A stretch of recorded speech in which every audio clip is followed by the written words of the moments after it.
think we're ready to go. Hi. Hi. Very friendly of you. Yes, thanks.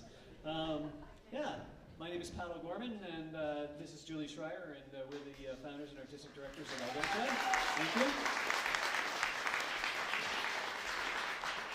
So first of all, we'd like to welcome you here. It's so wonderful to see so many familiar faces and new faces. For who is it your first time here? Shame on you! Shame on you! Shame! Oh. Shame for everyone. Especially you! Especially you!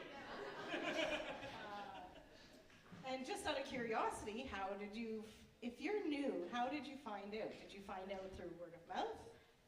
Hands up, word of mouth. Okay. And okay. The clippings. How about the clippings or local media? Clippings and local. Okay. And how about social media? Yep. Oh. Seriously, it's made a big difference. Like Posters. Anybody find that? Oh, wow. Posters? Website. not as much. Oh. And did anybody get our MailChimp mail out thing? Yay. Okay, just a few, eh? Okay, that means the rest of you need to sign up for our newsletter. Okay, good. We just Anyway. yeah. Yep, so if you don't know much about Algoma Trad is an organization that was started in 2004. We are now a charitable arts organization, and our whole mission is about celebration of bringing community together of all ages, an inclusive community through the learning, sharing, and celebration of traditional music, dance, and heritage arts. So what we are building here is a year-round center for much more learning and celebration of all of these things. And plus we're working on a permaculture design so that we could grow food and just have the place be conserved and enjoyed by everyone who comes. So, a couple of little business things. The washrooms are up the hill. If you have accessibility, if it's hard for you to go up the hill, you're welcome to drive around. And there will be limited cookies tonight because we have 160 people coming for a week this week. And we're feeding 160 people, and it's the annual camp. So we're just not quite. It won't be quite like last time, but anyway. We have some cookies. And other than that, we do want to acknowledge that we work, live, play, and create on the traditional lands of the Anishinaabe and Métis, for which we are very grateful, and we recognize the harms of the past, and we will work hard to acknowledge their voices and to bring them into the programming more as we go into the future. And for those of you who don't know, this is the Algoma Trad Center is a project that we kind of lit out with in 2016. Supporters of ours bought the property, and for us to develop the site. This building was built in 2018, 2019 with the funding from Ontario Children Foundation. We talked to a whole bunch of funders, and they said, you raise about $400,000 and we'll give you about 3.5. Or 2.5, I think it was at that time. We raised $400,000, and we've raised so far. We've been funding 3.6. I think we're about 3.6 million from the Ontario Trillium Foundation, from Northern Ontario Heritage Foundation, Canadian Heritage, and FedNor. And next year, there's going to be the new dance hall, which is going to be a 4-season performance hall, dance hall, and studio spaces is going to be built up on the knoll where the barn used to be. And we are a little bit short on that, so we're going to be doing a big fundraising campaign. So that's going to be coming up this fall, and we'll be sending stuff about it. So you can subscribe to our newsletter at algomatrad.ca and find out more about what we're doing. We put about $1 million into the main hall there with new washrooms and all kinds of infrastructure work there. There is a lot more stuff happening. There's 10,000 trees been planted.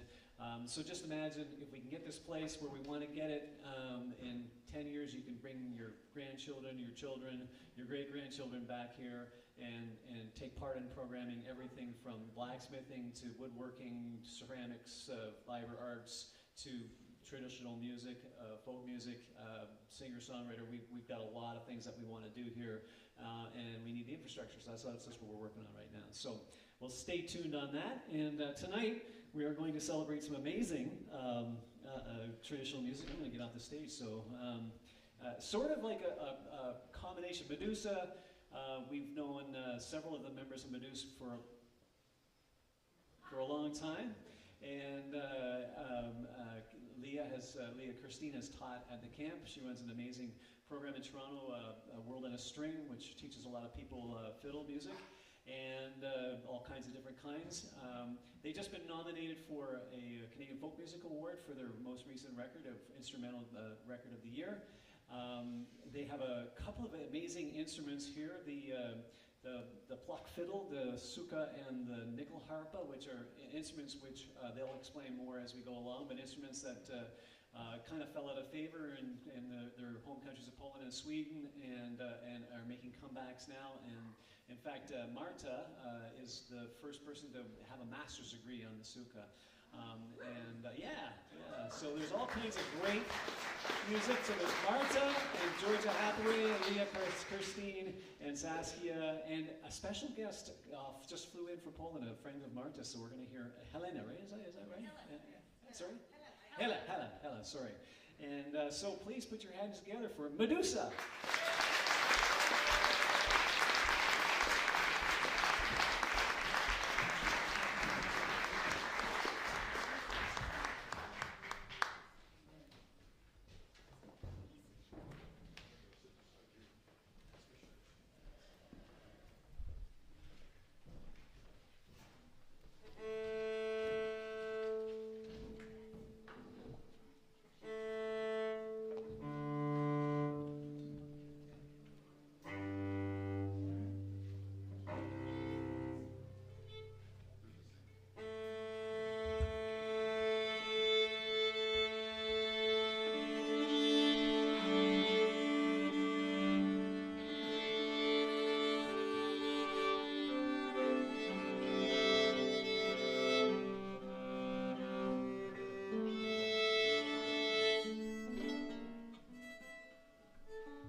you. Hello. Where are we? Oh, hello, Algomatrad. Hello, St. Joseph's Island. Amazing. We've got this caught up. Can we get it out? Ah. How does that happen? Whoa. Oh, got it. Oh, it's coming. We did it. Wow. That was smooth. This is what you call live entertainment. It may not be entertaining, but it is definitely live. So, thank you for coming, all of you. We are Medusa. As Pat said, 2 of us have been here. Well, I came last year for the first time. And this hall, I danced in the Cayley. We did French dancing, we did Canadian dancing, we did all sorts of things in here. It's cutting out, but and contra dancing, and it's the most extraordinary thing, the Algomatrad, the week that's coming up, that I wish I was coming back to. It's just the most, it was so magical. It was the first time I'd come here, and it was like I'd walked through, I don't know, a kind of a magic, one of those warp things, you know, go, what do they call portholes? It was like I'd walked through a porthole into another world of beauty and love and caring and amazing energy, and I went away after the week feeling like I'd lived here half my life. It was the most extraordinary experience. So thank you so much for having us back tonight. We play music from all over the world, and we're going to take you on a few journeys. The last pieces, the first one was from Belgium. The second one was from Coburg, Ontario. And the third one was from, it's about a pub called the Lounge Bar in Shetland Isles, which is a musician's pub, and it's basically open 24/7, and you can go any time of the day or night and just jam. A bit like Algomatrad, really. That kind of vibe. The next ones we're going to do, we're going to go over to Ireland and play a couple of tunes. The first one's called Aaron's Key, and the second one is The Musical Priest.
Saskia Tompkins on the fiddle over here, everyone. Thank you so much for coming. And yes, if you haven't heard about the absolutely transcendent space that the Algoma Trad Music Camp creates, make sure to check it out because this feels like hallowed ground we're standing on here. It's totally a privilege to play here and share our tunes that we've collected from travels around the world. But it's funny, we've been asked a couple of times why we would name our band after someone so scary. And see, the thing is, we don't really think that Medusa is scary. We think that she's awfully misunderstood. Who here might have heard some other stories percolating about Medusa? Is there anyone who's heard any stories other than, you know, the snakes for hair and turning men to stone and everything? Like, has anyone heard anything else? Wow, okay, fabulous. Okay. So we invite you to consider another side of the story. Once upon a time, there was a vibrant young human named Medusa who worshipped at the temple of Athena, and she was a vibrant, creative young thing, so immersed in community and poetry and art. But one day, of course, petulant Poseidon came along and took advantage of her on the steps of Athena's temple. And you see, Athena kind of pulled the ultimate Aunt Lydia, for those of you who might have read The Handmaid's Tale, and decided to punish Medusa, who herself was a victim of a violent act. And so she decided to do just the worst, most ugly punishment she could dream of, which was to turn her hair to snakes and give her the power to turn men to stone with her eyes. But it's really interesting. They say beauty's in the eye of the beholder, right? But so too is this idea of ugliness, I think, because it changes from year to year. Just ask Leonardo DiCaprio.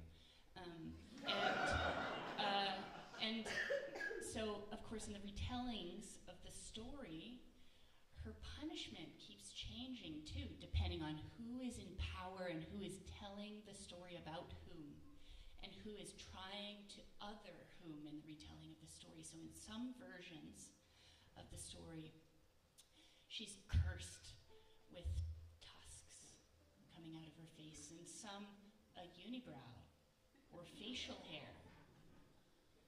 And in some, bear in mind that this is about people trying to other specific other people. In some, she's cursed with dreadlocks. Right. So, and that's where the story takes a turn for a little more serious turn. So the Medusa story is rich with all of these metaphors of this wise medicine woman who was sort of sent to the ends of earth, the edge of society. And these fiddles here on stage tonight were once cast out because they were seen as too impolite to be courting with all these high society fiddles here.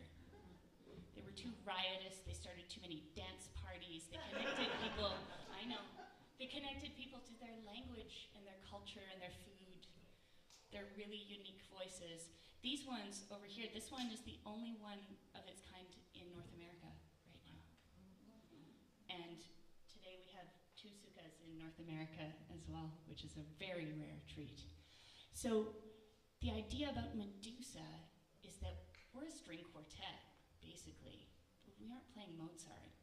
We believe that there's room at the table for these voices, these fiddles, to find their voices again. We believe they deserve a seat at the table to bring back their stories that were almost forgotten. So we're going to take you now to Sweden, to a tune I learned off the dance floor in Toronto called the Vals efter Christian Oskarsson, and go into a tune that I wrote for a dear friend called Joy at the Wheel for surviving the 401 highway.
first time here, and it's, oh my god, it's so gorgeous here. It's the feel. You can feel it right away when you come here.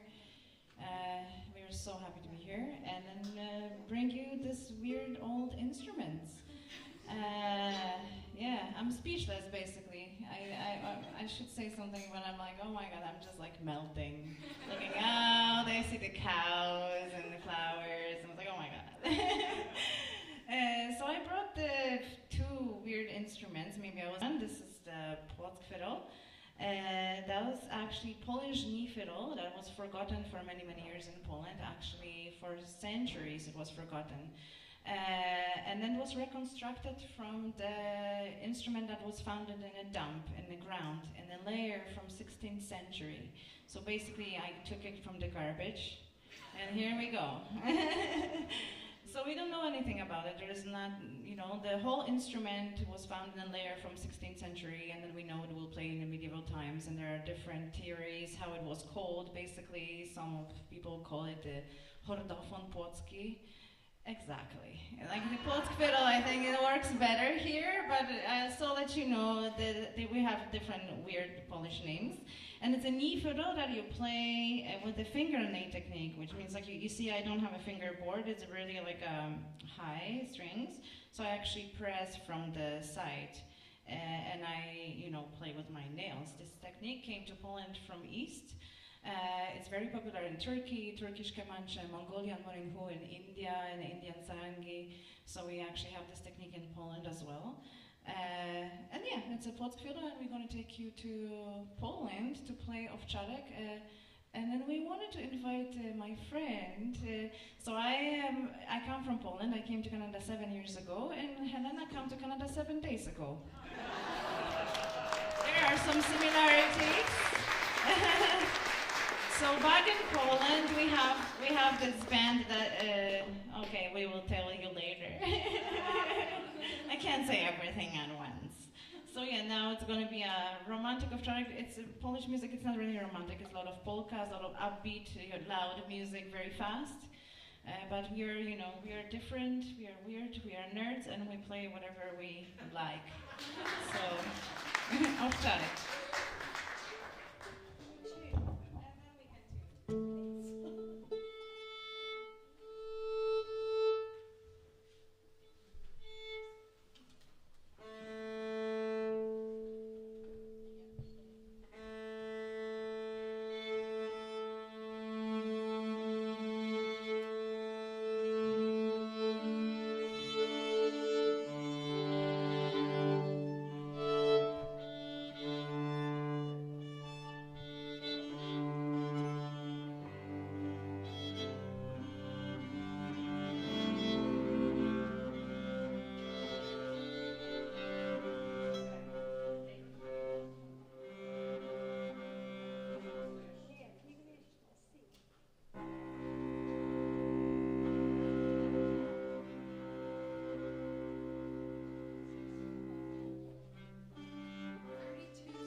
I hope you enjoy the Polish airline. We had some sausage, vodka, and, and pickles. I hope you enjoy your meal.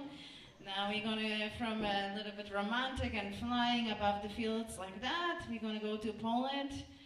Back to Poland. Hella and me, we had the duo. And then we play on this another different instrument. So the instrument is called suka. If any of you know what suka means in Polish. Okay, can you say it?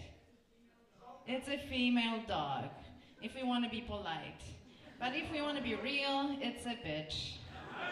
And then, so here on the stage we have two bitches. And then as it was mentioned before, I have a master degree from playing on the bitch. It's possible.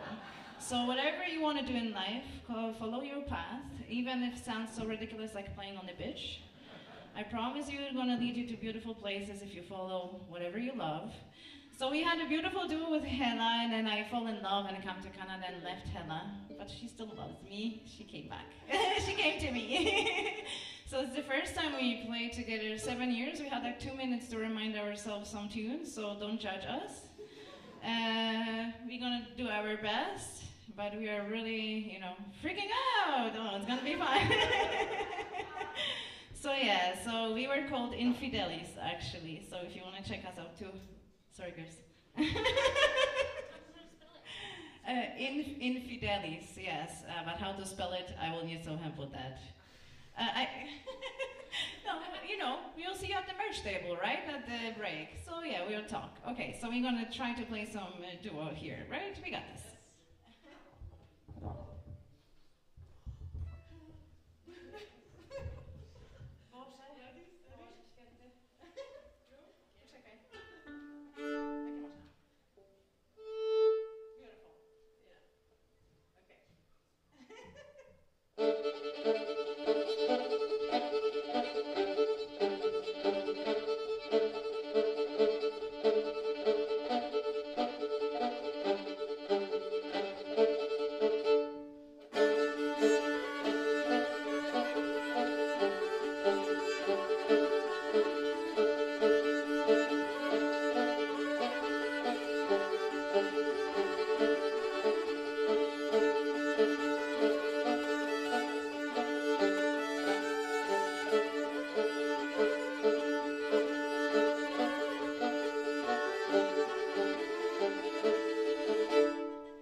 Well, I don't know what we're going to do now because I don't think we can play anything else after that. That's a really tough act to follow. Marta and Hella, again, let's give another round of huge applause for them. It's so incredibly special to have both of them here with us tonight. It's so special. Can you come back? She's still here. Well, next time we'll get a grant and you can come back and we'll do a whole tour. We'll make that happen. There's some Suka power for you all. So we've been talking about forgotten fiddles, forgotten stories of Medusa. And right now I'm going to tell you about some forgotten notes. Long ago, across the world, there were many notes. Many, millions of notes. Thousands upon thousands, millions upon millions of notes.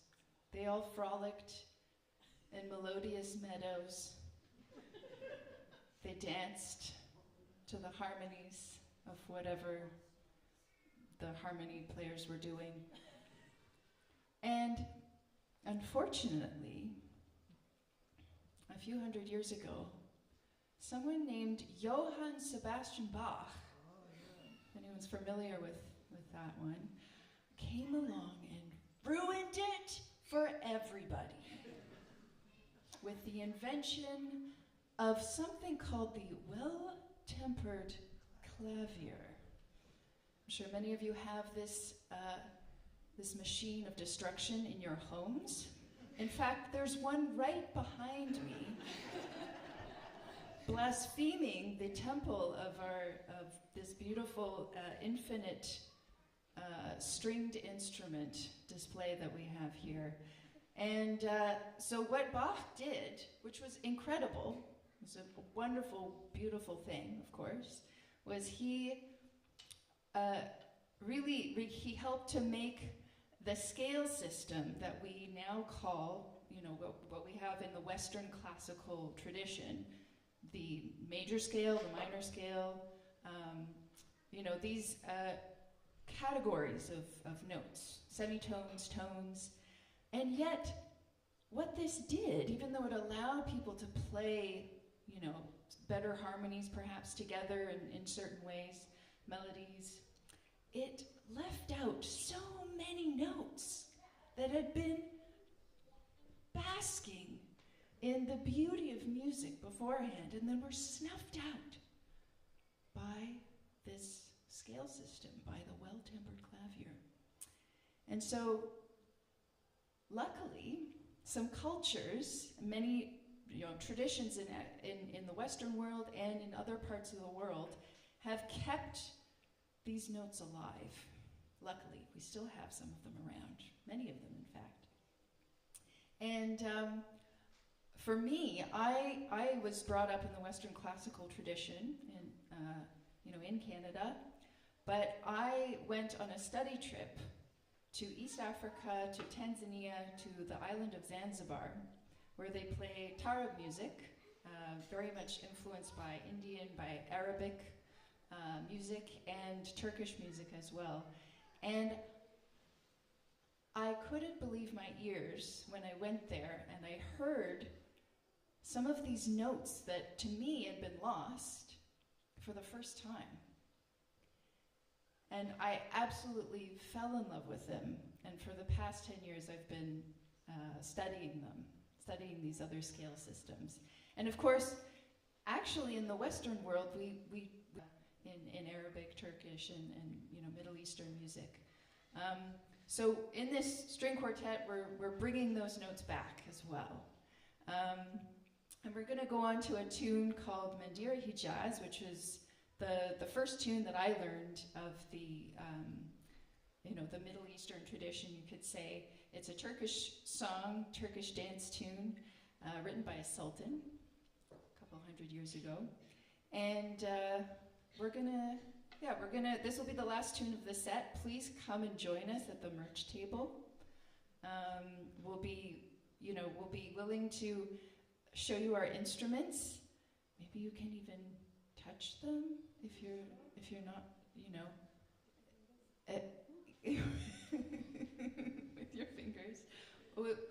promise we won't turn you to stone. And yeah, please come and say hi. We'll take a little break. Oh, that's right. Okay, do you want a demonstration of these strange notes? I almost forgot. Okay, so I'm going to play a relatively well-known tune in 2 different ways. See if you can tell the difference.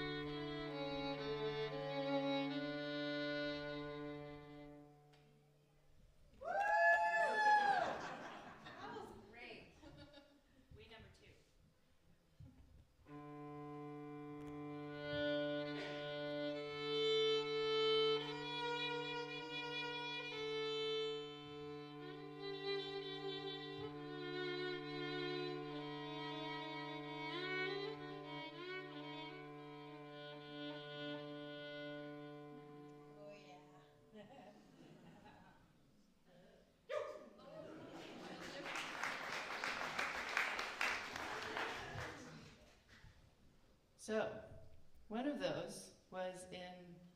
Was not like the other. One of those tunes was not like the other. And we're actually going to play, this tune that we're about to play is in the same scale as that second version of Twinkle Twinkle that I just played. So see if you can hear it. And if you're a musician, it's in 7/8. If you're not a musician, it's in 7/8.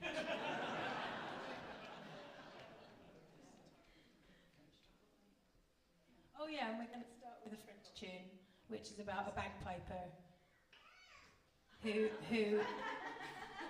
loved his bagpipes so much they called it his wife, and then he died, and then they buried him with his bagpipes.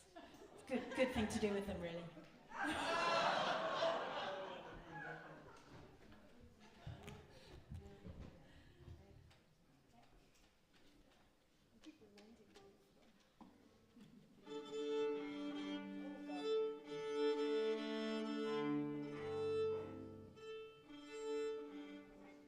Can you pretend it's in tune?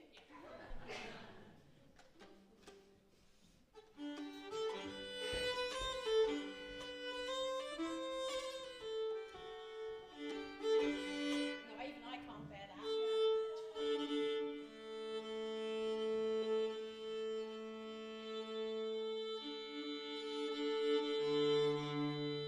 Talking about the notes between notes, I've just found some of them.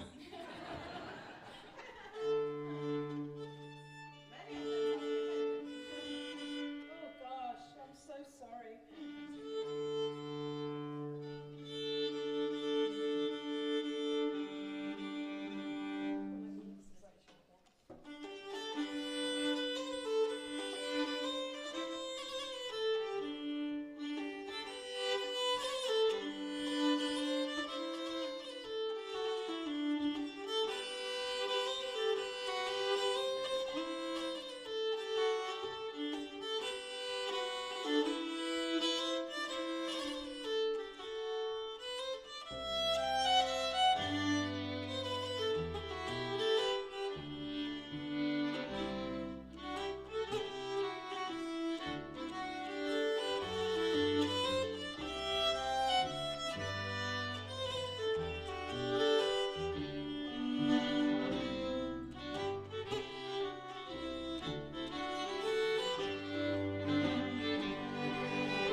10 minutes break.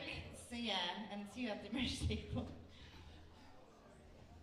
Feel free to walk up to the main hall and check out some of the work that we've done up there. There's snacks and stuff up there, and there's some down here. Is that right? Well, they're all up there, but if you can't get some, let us know and we'll bring some snacks down for you. You can't get up there, let us know and we'll bring some snacks for you. By the way, we are live streaming this concert, and apparently it's going out well. We've been trying to get this set up, and we've got some feedback, and it sounds like we're doing a good job. So your cheers and your applause is being heard out there in internet land.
So probably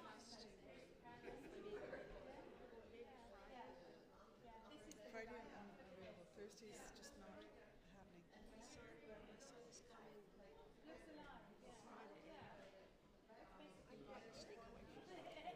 answer about a few emails. She said late afternoon because she sleeps all day. I couldn't get away from it. I've got someone to babysit the kids at the museum. Frail. She's extremely frail. She's not very well. There are two people that I know closely who have pancreatic cancer, and I know how urgent it is. So tell me what I can bring and what I can do. Come and listen. I think she just wants to. She just wants to be. Wants to set things up.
Munchkin.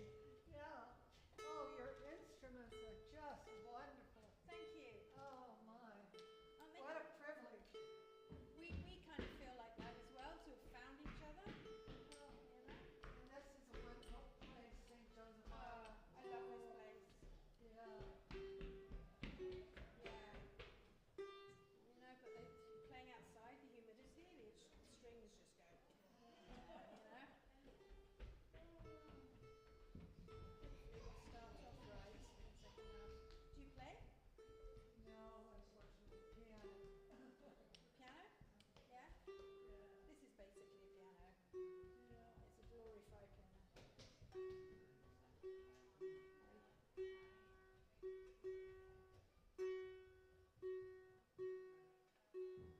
Sounds so much nicer in the second half. Really special to see these old instruments. Yeah. Whenever you're able to, some people want the CD signed, so just Sure, I do need to go to the wash. I need Yeah. to pee, and I need to tune this thing first. okay. Give me a few minutes and I'll be there. Yeah. Or people can come in. Yeah. I can bring it to you. Where is your home? Okay. I live in Coburg, or just near Coburg, which is down on Lake Ontario, about on the way to Kingston. Oh, okay. Yeah. And then Leah lives in Toronto, Marta lives in Aurelia, and Georgia lives in a school bus. Currently parked in my driveway. Yeah. So all over, but I'm from England, so yeah. That looks slightly complicated to tune. Huh? Tune It's when in- the humidity When the is so humidity, high. yeah, this one normally keeps its tuning quite well, but the humidity doesn't like Canadian summers. I keep it with dehumidifier packs in my case, but it obviously died a death halfway by the end of the gate. Yeah.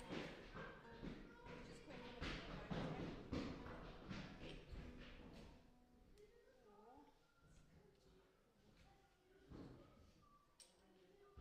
I put an eye there, that was really weird. What is the name of that one? It's called a nickel harper. Sweden. So I will tell everybody about it in the second half. What a privilege. Yeah, but you're welcome to. And where did each group come from? Did you say on this one? No, I haven't talked about it. Yeah, it's Sweden. That was in Belgium. It's basically a Viking story. It's been around since the 1100s. Are there parallel instruments with other cultures Yeah. embedded? Yes, So yeah. there's something natural about the Well, blues do you and know, well this one's fully chromatic and it's the more contemporary. This many keys and strings have been around about 150 to 100 years. The previous one was called a Mora harper and it has a refused strings and a couple of sympathetics. It's really hard to play. One. And it has less keys. This is more. Yeah, it's keys. Like a piano. No, like a piano. You press them in, but they don't hit the string. What they do is make these fingers, wooden tangents, touch the string and change the pitch. Yeah. Have you heard of a hurdy-gurdy? Yeah, so this is a cousin of hurdy-gurdy. So that's diatonic, which means it just plays the scale, whereas this is fully chromatic, which means it plays every single note. Yeah. Or the da-da-da-da-da-da. Yeah, whereas the hurdy-gurdy just does do, re, mi, fa, sol. This has that as well.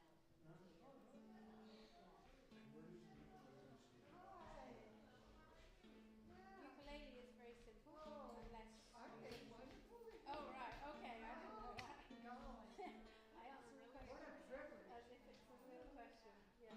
Hi, how are you? But you know, people find it hard to play ukulele because they've never played an instrument before. But to play one well is hard, like anything, you know. That's the one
talk to my colleague in music because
Right, I think we're just about ready to go here. We'll gather the troops. We're gonna start the next second part of the concert here, folks. If you want to take your seats.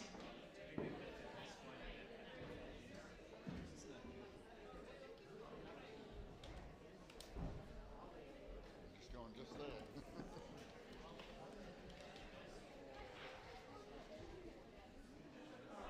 So next week we have our staff concert. It's going to be here, but it's going to be actually right out. It's going to be right out here. We're going to actually set up a little stage right in front of these steps here, and so the staff concert features about 15 to 20 wonderful musicians.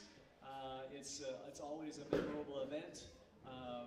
The staff who comes are all renowned musicians in their own right, either Canadian Folk Music Award winners or Juno nominees, and so that's next week.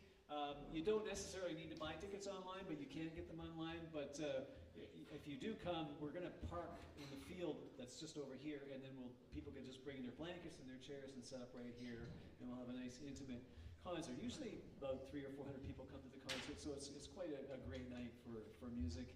And we try to get it done before the mosquitoes come out, but we're not very successful at that. So we got a lot of musicians who love to play. That was an amazing first set, wasn't it? Oh my gosh! Woo! Where's Julie? Is Julie around? Is doing dishes or?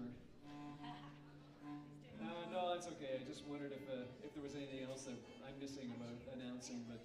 Please do. We are live streaming the show tonight, and apparently it's going really well.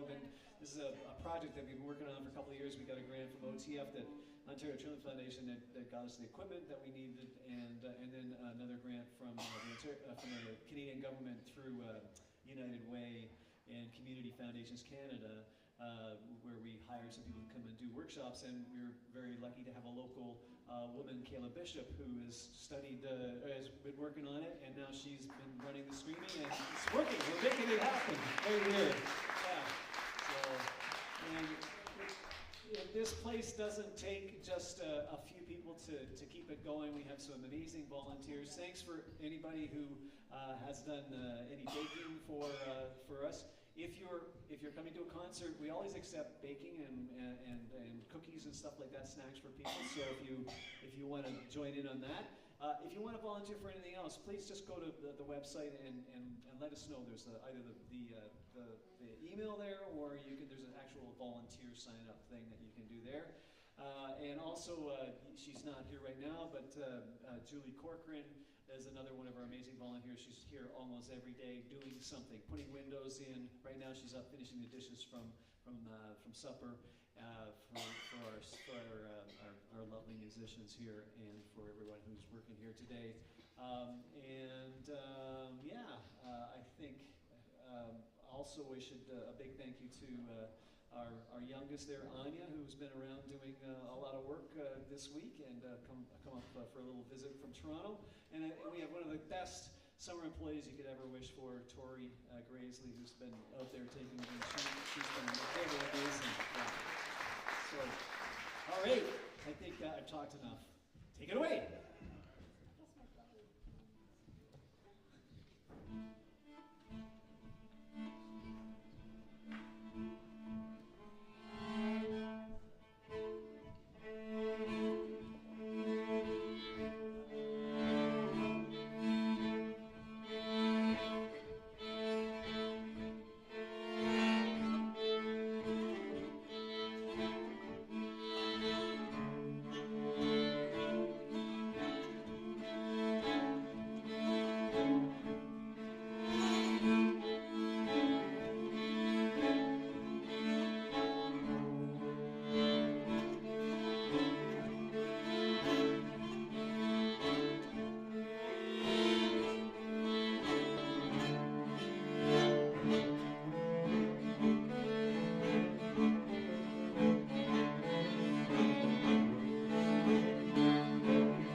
Welcome back to the second set, and welcome to the dark and stormy, tangly wilds of the northwest corners of Sweden, where the forests are dark and deep, and you never know if a fossa grim is hiding in a waterfall, an enchanted spirit who you might have to entreat with, I don't know, a dark bar of chocolate or whatever else a grim needs. The Polish people actually brought that kind of dance to Sweden, because of course they did. Of course they brought rockin' dance tunes to Sweden. So much so that the national dance of Sweden is called the Polska. It really caught on. They loved it. It means Poland. Imagine if the national dance of Canada was called the Lithuanian or something. Like, they freaking loved it. Right on. We're gonna go over to play a couple of original tunes, actually. A beautiful tune that Saskia wrote for her daughter Ella called Dancing Room Only. Little Ella simply could not stop dancing and twirling and spinning so joyfully, and she wrote this tune for Ella. And we're going to go into a tune of mine called Chasing the Sun that I wrote for a group of teenagers on the Sunshine Coast of British Columbia. If anyone's been to the Sunshine Coast, you know that that name is fake news. And these teens were chasing a form of self-expression that they sort of were having a hard time finding. Of course, when you're a teenager, it's really hard to want to be different, but also to want to conform all the time. And I looked around at this whole room full of kids who were such unique, bright spirits, and all were wearing the identical shoes and jeans and identical hair, and they were chasing something. And so I wrote this for these bright souls. A couple folks were asking me at the break a little bit more about Marta's suka, and I just wanted to say that yes, it does use the fingernail technique, pressing on the side of the strings, and what I find so profoundly amazing about that is that this technique was preserved in Pakistan on an instrument called the sarangi, and so Marta actually had to travel to Pakistan to revive this technique that had been forgotten in Poland. It just astounds me that when one thread is cut in one place, it remains intact in another. And for those of you who might know James Stevens, who teaches at Algomatrad, he was doing sound at sound tech that Pat is doing for us right now. Thank you so much for doing sound for us, Pat. James Stevens was doing sound in Pakistan for Marta's concert, in which she was playing Polish tunes in 2012 in a concert called From Poland to Pakistan. Anyway, it is a very small world out there, and we're all connected through folk music, which is just so beautiful. Anyway, especially if you're a folk music nerd, the world is very small and very connected. So, thank you so much. We're going to play a couple of jigs.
Okay. Hello.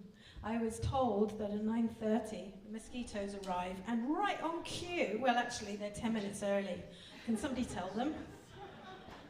Luckily, I brought some stuff in. So whoops. But which one? So the next couple of tunes. Oh yes. So I was trying to tune my instrument, and I got inundated with people asking me what my instrument is. So I suppose I better tell you, really. In fact, half the audience know what it is now, so they could tell you. So the instrument that I've been playing, that's not the fiddle. Here you go. Do you want some? It's a Swedish instrument. It's the national instrument of Sweden. It's called a nyckelharpa.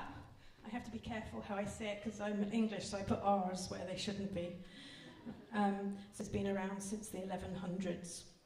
So it's medieval. It's pretty ancient.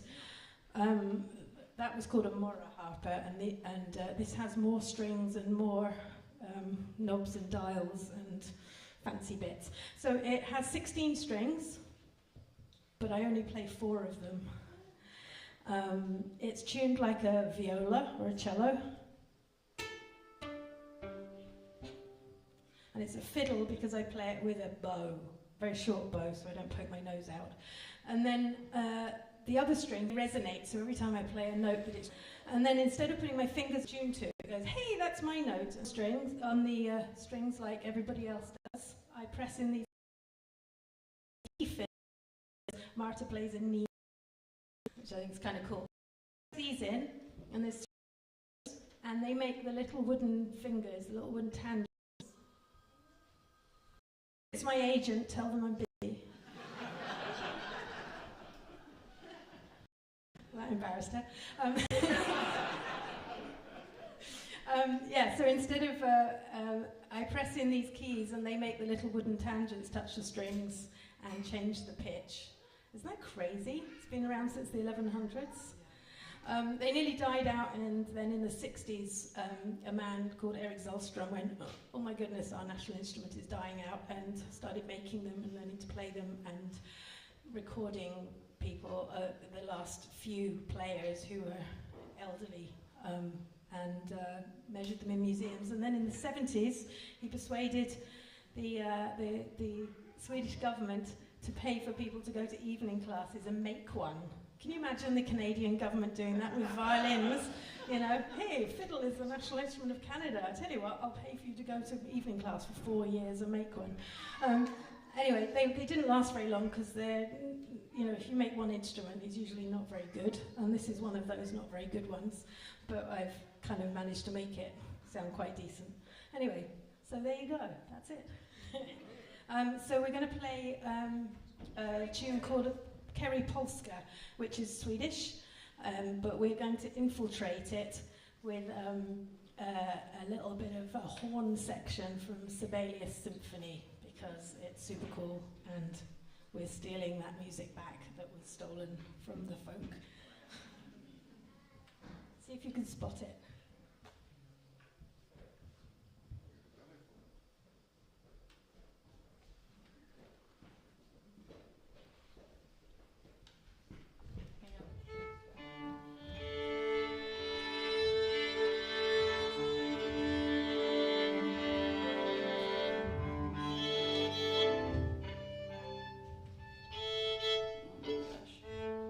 My bow is so soggy right now.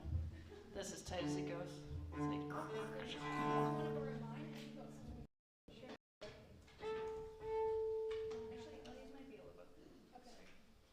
It's the humidity makes the horsehair stretch. It's a bit like wrinkly.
We got one last.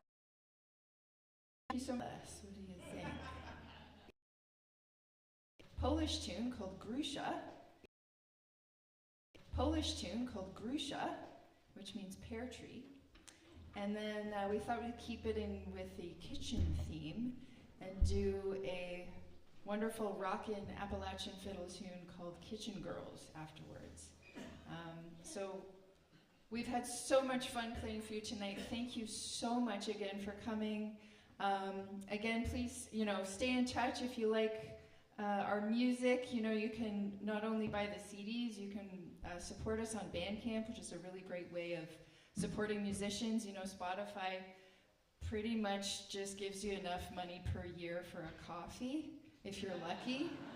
Like maybe a latte if you're super, really successful, like Taylor Swift. But yeah, thank you so much again. Thank you to Julie and Pat. We're just so grateful to be here in this beautiful space, this magical space. There's so much incredible, this effort of really trying to bring people together in community over traditions and songs and stories.